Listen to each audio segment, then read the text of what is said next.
नमस्कार। आज मैं एक बार फिर से आपके सामने हाजिर हूँ आज के एक ज्वलंत मुद्दे के साथ।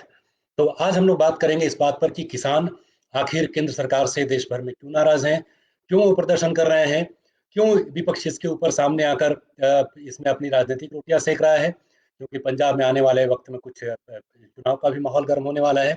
तो ये सब हम जानने की कोशिश करेंगे और देखेंगे कि किसान क्यों नाराज़ हैं। आप उसके साथ-साथ ये तस्वीरें भी देखिए और इसमें आप देखेंगे कि किसानों की जो है वो नाराज़गी है, किसानों के साथ वो उनकी धक्का-मुक्की हो रही है और वो प्रदर्शन कर रहे हैं, वो चाह रहे हैं कि उनकी जो समस्याएँ हैं, उसके समाधान के लिए सरकार जो है सामने आए। अब सवाल ये है कि किसान नाराज़ क्यों हैं? किसानों की नाराज़गी की वजह दरअसल वो 3 बिल हैं जिनको कि लोकसभा में पारित किया गया है। ये 3 जो बिल हैं, वो सरकार कह रही है कि किसानों के फ़ायदे के लिए हैं। ये कृषक उपज व्यापार और वाणिज्य विधेयक है, कृषक आश्वासन और कृषि सेवा करार और आवश्यक वस्तु संशोधन विधेयक। तो ये 3 विधेयक हैं जो लोकसभा में पारित किए जा चुके हैं। सरकार का कहना है कि ये किसानों के लिए बहुत ही लाभदायक हैं। किसान अगर इसके लिहाज से आने वाले दिनों में किसानों के लिए बहुत सारे फ़ायदे होंगे, जो उनकी उपज होती है, उसको जो वो बेचते हैं, उसमें उनको फ़ायदा होगा। तो ये सारी चीज़ें हैं। लेकिन लेकिन उसमें जो है उसमें अब ये देखिए कि ये आपने देखा कि ये जो 3 बिल हैं कृषक उपज व्यापार वाणिज्य विधेयक, कृषक आश्वासन और कृषि सेवा करार और आवश्यक वस्तु संशोधन विधेयक। नटसेल में इसका क्या मकसद है, वो समझ लीजिए क्योंकि तीनों पर अगर अलग से चर्चा की जाती है, तो तीनों पर अलग से चर्चा की जाती है तो फिर उसमें ये रहेगा कि वक़्त ज़्यादा चला जाएगा। माफ़ कीजिए। तो सरकार का ये मानना है कि इसमें किसानों को अ, इससे बहुत ही अच्छा जो है वो रिटर्न मिलने वाला है और सरकार का ये कहना है कि किसानों को इस एक तरीके से पीएम मोदी ने भी कहा कि किसानों के लिए कवच का काम करेंगे ये विधेयक जब पास होकर कानून बन जाते हैं उसके बाद और उनको बहुत सारा फायदा होगा और कृषि अब जैसे बहुत बार कई बार ये किसानों को मुश्किलों का सामना करना पड़ता है, लागत मूल्य भी उनका नहीं निकल पाता है। तो सरकार का दावा है कि इसके बाद किसान अच्छी स्थिति में आ जाएंगे और जो एक मोदी सरकार का नारा है 2022 तक किसानों की आमदनी को दोगुना कर देने का, तो शायद ये बिल उसमें काफ़ी मददगार होगा। तो लेकिन अब उसमें बात करते हैं कि ये जो है डर में अब किसानों में इस बात को लेकर किस बात का डर है इस तीनों बिल पर और इसी वजह से जो विरोध पनपा है उनकी वजह क्या है? तो किसानों को लग रहा है कि सबसे पहला जो डर है वो कि एमएसपी खत्म हो जाएगा। एमएसपी एमएसपी का मतलब मिनिमम सेलिंग प्राइस, वो न्यूनतम मूल्य जिस पर सरकार उनकी उपज को खरीद लेती है। इसी आधार पर पंजाब में काफ़ी बड़ी खरीदारी फूड कॉर्पोरेशन ऑफ इंडिया करती है और इससे किसानों को बहुत फ़ायदा भी मिलता है। तो किसानों को लग रहा है कि अगर एमएसपी की व्यवस्था अगर खत्म हो जाती है, तो सीधे-सीधे जो बड़े ट्रेडिंग हाउसेज़ हैं, बड़े बहुत बड़े-बड़े व्यवसायी हैं, उनके सामने वो आ जाएँगे और वो उनके सामने एक मजबूरी हो जाएगी कि जो कीमतें ये बड़े बिग हाउसेज़ तय करेंगी, उसी के ऊपर अपनी उपज को बेचना पड़ेगा। तो ये एक समस्या किसानों को लग रहा है कि वो इस बात को लेकर किसान जो हैं, वो डरे हुए हैं। और उसके बाद जैसा कि मैंने आपको बताया था इसके जवाब में सरकार कहती है कि इस बिल का मकसद किसानों को अच्छी कीमत दिलाना है और जो है उनको फ़ायदा पहुँचाना है। किसानों के बाद एक डर की वजह जो है डर जिसके लिए सामने आ रहा है वो आढ़तियों और बिचौलियों का डर है। उनका डर ये है कि ये मंडियाँ खत्म हो जाएँगी। पंजाब का ही अगर उदाहरण आपके सामने मैं रखूँ, तो वहाँ 12 लाख कृषक परिवार हैं और इन 12 लाख कृषक परिवारों से जितने लोग मंडियों में लेकर आते हैं अपने अनाज को बेचने के लिए, उसके लिए 28,000 आढ़तिये हैं, जिनको हम लोग सामान्य बोलचाल की भाषा में बिचौलिया भी बोल सकते हैं और ये लोग हैं। तो इनका डर ये है कि आढ़तियों की भूमिका अगर खत्म हो जाएगी, तो इनकी आमदनी का बहुत बड़ा स्रोत जो है, वो खत्म हो जाएगा। क्योंकि ये आढ़तिये जो खरीद-बिक्री मंडियों में होती है इनके ज़रिए, उसमें ये 2.5% का कमीशन इनको मिलता है। तो ये तो डर हो गया कि ये क्यों डर रहे हैं। अ आढ़तिये जो हैं वो क्यों डर रहे हैं। अब उसके बाद बात आती है आढ़तिये बिचौलियों का डर हुआ, इसके बाद बात आती है राज्य सरकारों का डर। दरअसल एफसीआई जो खरीदारी करती है किसानों से और उसमें राज्य सरकार को 6.5% का कमीशन मिलता है। ये भी एक बहुत बड़ी रकम होती है और जो कृषि आधारित जो राज्य हैं जहाँ की अर्थव्यवस्था कृषि आधारित है, पंजाब है, हरियाणा है, तो यहाँ पर किसानों की आय का एक बहुत बड़ा ये स्रोत होता है। तो ये जो 3 जो पक्ष हैं इसमें, किसानों का पक्ष, आढ़तिये या बिचौलियों का पक्ष और जो राज्य सरकारें हैं, ये 3 पक्ष, ये इनके विरोध की जो है, ये वजह ये है। अब इसके ऊपर सरकार का कहना है कि चूँकि किसानों को सही कीमत नहीं मिल पाती है, जो बिचौलिए हैं, उनकी भूमिका इसमें काफ़ी अहम हो जाती है।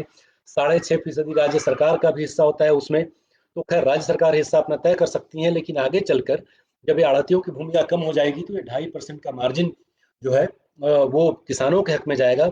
और साथ ही साथ कोई भी ऐसा स्थानीय कारक नहीं होगा, ऐसे स्थानीय ताकतें नहीं होंगी जो किसानों को मजबूर कर सके कि वो अपनी फसल को जो है वो कम कीमत पर बेचे। तो ये इसके बीच में ये जो तशद्दुद, एक द्वंद्व की स्थिति बनी हुई है किसानों के बीच में और केंद्र सरकार के बीच में।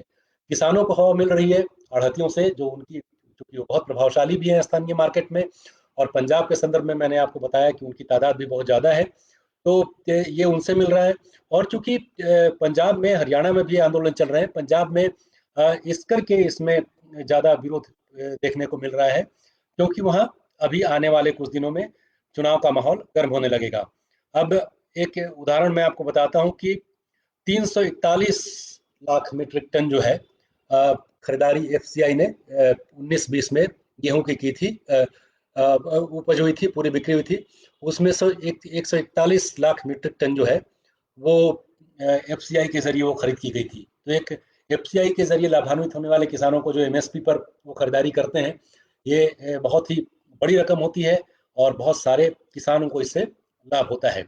लेकिन अब आते हैं सरकार के पक्ष पर, जो प्रधानमंत्री मोदी भी सामने आए और उन्होंने कहा कि ये किसानों के लिए रक्षा कवच की तरह है, इसका मकसद किसानों को अधिक मूल्य दिलाना है, राज्य के भीतर एक मंडी से दूसरी मंडी में उनकी बिक्री को आसान बनाना है, एक राज्य से दूसरे राज्य में भी ले जाकर अगर वो अपनी फसल को बेचना चाहते हैं तो इससे भी फायदा होगा किसानों को इन बिलों से। अब एक एग्जांपल मैं आपको देता हूं कि ये तो दरअसल अभी तक देखें तो आज़ादी के बाद से किसानों को लेकर कई कानून बने हैं और कई कमेटियों का गठन हुआ है, सबने अपनी तरफ से अनुशंसाएं की हैं, और अगर उनको सही तरीके से लागू किया जाता तो निश्चित तौर पर किसानों को बहुत फायदा होता और आज किसान जो है वो मजबूर नहीं होता, किसानों को आत्महत्या करने की नौबत नहीं आती। हिमाचल प्रदेश का एक उदाहरण मैं आपके सामने रखता हूँ, जहाँ सेब की खेती के लिए वहाँ पर जैसे जैसे बड़े हाउस की एंट्री हुई, वहाँ वहाँ वहाँ सेब की खेती से लेकर बिक्री तक का पैटर्न बदलने लगा। सरकारी मशीनरी के सही तरीके से काम करने को लेकर एग्जाम्पल मैं आपको बताता हूँ। पिछले साल यानी साल 19-20 में सेब की जब फसल हुई, सेब की फसल जब बाजार में पहुंचने लगी, उस समय तक कैटेगरी वाइज किस श्रेणी का कौन सा फसल है उसको लेकर सरकार की तरफ से एमएसपी का ऐलान नहीं हुआ था। सिर्फ एक एमएसपी का ऐलान हुआ था, वो था 7 रुपए प्रति किलो। आप कल्पना कर सकते हैं क्या, आप शहरों में रहते हुए आपने कभी सुना है कि आप सेब पिछले 1-2 सालों में, 3 सालों में सेब की कीमत आपके यहाँ 25 रुपए, 30 रुपए या 40 रुपए प्रति किलो है? बिल्कुल नहीं। तो अब ये किसान जो है वो मजबूर हो गया, उसको समझ में नहीं आ रहा था कि अपने सेब को लेकर वो कहाँ जाए, क्योंकि ए ग्रेड के जो सेब होते हैं उनकी कीमत मार्केट में बहुत ज़्यादा होती है। अभी 350 से 400 रुपए किलो की कीमत पर उसको हम खरीदते हैं। लेकिन किसानों को ये समझ में नहीं आ रहा था कि ये 7 रुपए प्रति किलो का जो एमएसपी तय किया गया है वो किस सेब के लिए है। मजबूरन उनको उन लोगों के बीच में जाना पड़ा जिन्होंने औने पौने में उन सेबों की कीमत तय की, और किसानों को भारी नुकसान उठाना पड़ा। किसानों का कहना है कि जो सबसे सस्ती वेराइटी का सेब है जिसमें खेती में कम पैसे लगते हैं, वहां भी उनकी कीमत 20 रुपए प्रति किलो हो जाती है। इन परिस्थितियों में आप समझ सकते हैं कि दरअसल पेच कहाँ पर है। पेच इन विधेयकों से ज़्यादा उस जगह पर है जहाँ जो सरकारी मशीनरी है वो किसानों की सुविधा के लिए तैनात है, उनकी फसल की कीमत तय करती है, और जो जिसके ऊपर इस बात को सुनिश्चित करने का अधिकार है कि बिचौलियों की भूमिका ऐसे नहीं हो जाए कि किसानों को उत्पीड़न का सामना करना पड़े, उनको किसी मजबूरी के तहत काम करते हुए उनको जो है वो अपनी फसल को बाजार में बेचना पड़े। तो ये मुश्किलें हैं। अब इसी के बीच में सियासी पार्टियां भी कूद के आ गई हैं। खास करके ये चर्चा भी मेरी पंजाब तक इसलिए सीमित है कि आने वाले चुनाव में आम आदमी पार्टी अपनी बड़ी भूमिका देख रही है वहाँ पर। आम आदमी पार्टी अगर दिल्ली से बाहर कहीं थोड़ी पैठ बना पाई है तो वो पंजाब है। उसके साथ ही साथ अकाली दल के साथ समस्या ये किसानों की पार्टी रही है।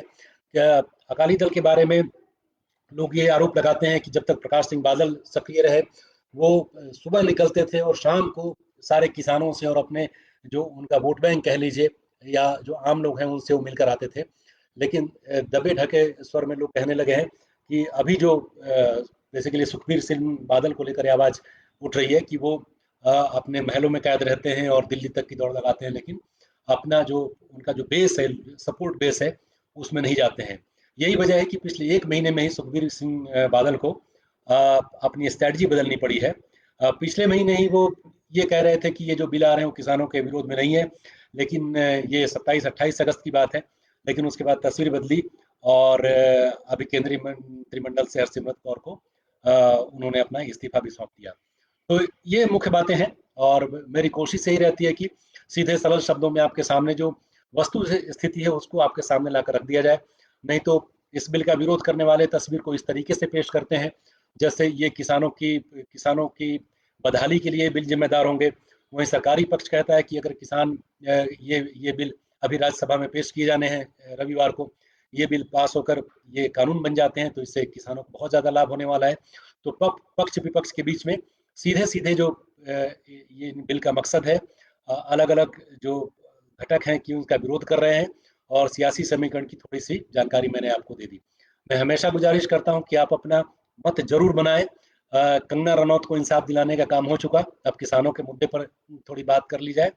और हाँ, मेरे चैनल को आप यूट्यूब पर जरूर सब्सक्राइब करें और इस वीडियो को लाइक करें। साथ ही साथ फेसबुक पर भी इसको लाइक करें और शेयर करें। इस वीडियो को देखने के लिए आपका बहुत बहुत धन्यवाद। नमस्कार।